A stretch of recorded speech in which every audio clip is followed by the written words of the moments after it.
Welcome back to those of you returning, my subscribers, new viewers. Check out some of the prior content.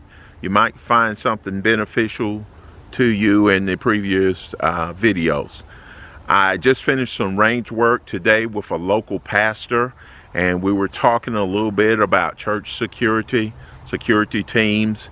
I've got 2 churches right now that I'm working with, helping them implement a security team. These are things, I want to put a few things out there for those of you all looking at this for your church, your congregation. Some things you need to take a look at.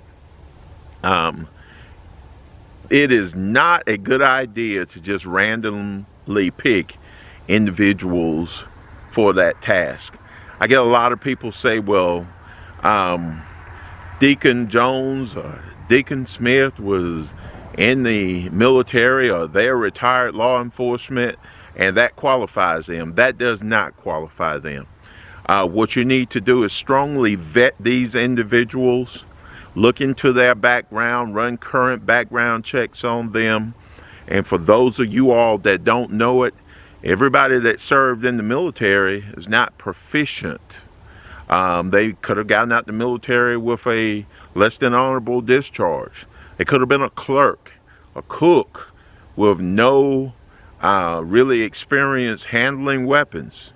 Then when you're dealing with law enforcement, just because a person is retired law enforcement, that doesn't qualify them. There's a lot of law enforcement officers that spend their entire career dodging work and responsibility. So what gives them a qualification just because they carried a badge? You need to look for people that are quiet professionals. Those individuals that are not easily distracted. Those individuals that they don't have a chip on their shoulder. They can deal with people. Timeliness is very important. Things like that you need to take a look at when you're selecting members for your security detail.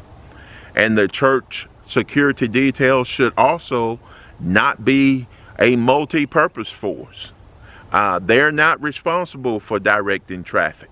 They're not responsible for helping someone that fainted in church or whatever. Their sole goal is to protect the congregation from those individuals that are coming in or there to do bodily harm. They're not the pastor's bodyguards. So what you need to understand is that entity needs to come in under the care and control of something like the trustees. Okay?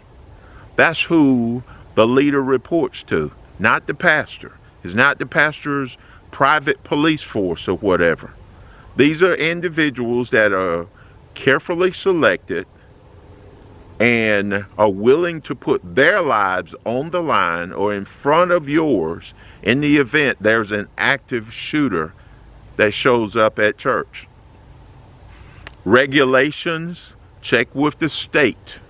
See what's required for armed security in your area. You need to also look at liability insurance.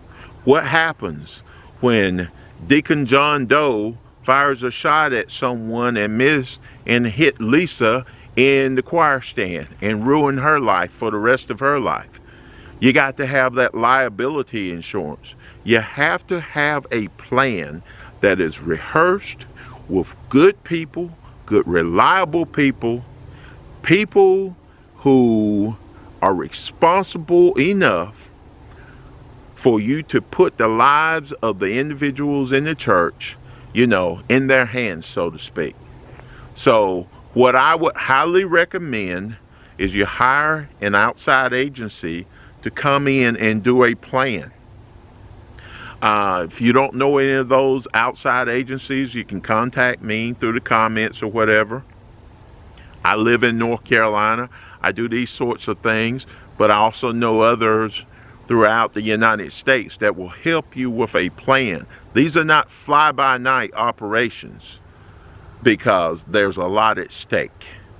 and hopefully you'll never need them. But I would rather be prepared and have them than to be not prepared and wish you had. So this was not a shooting video.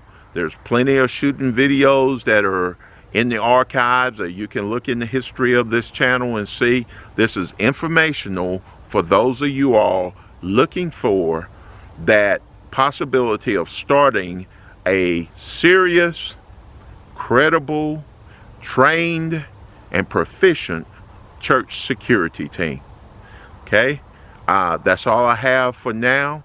Hit me up in the comments. We're going to be doing a lot of things real soon with different weapons platforms. If you see something, you have a question, hit us in the comments. If you don't see something and you want to see it, hit me in the comments and see if we can put something together for you on these informative, informational, and sometimes very opinionated but built in facts videos that I try to put out for my subscribers. But thanks, come back again, and be safe.